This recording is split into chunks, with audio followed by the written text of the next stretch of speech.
With the world in the throes of economic crisis, French President Nicolas Sarkozy invited intellectuals, economists, and government leaders to spend 2 days rethinking capitalism, especially how to re-regulate financial markets. I don't see anybody that disagrees with that at that point, but the question really is how far the pendulum swings in the other direction towards state intervention. For the conference co-host, there was no doubt that free market capitalism has gotten out of control. The French president called certain aspects of it amoral and said values must be put into the capitalist system without destroying it. La crise que nous vivons, elle est d'abord The crisis we are living through puts into question our beliefs, our certitudes, our theories.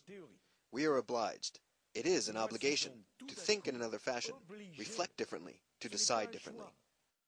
Former British Prime Minister Tony Blair says part of that change must be made in global financial and economic organizations. We have mid-20th century international institutions governing a 21st century world. While the U.S. ambassador attended the conference, some who came regretted that a gathering on revising capitalism did not attract more officials from the United States. Yeah, I think they should have been better. They should have been represented.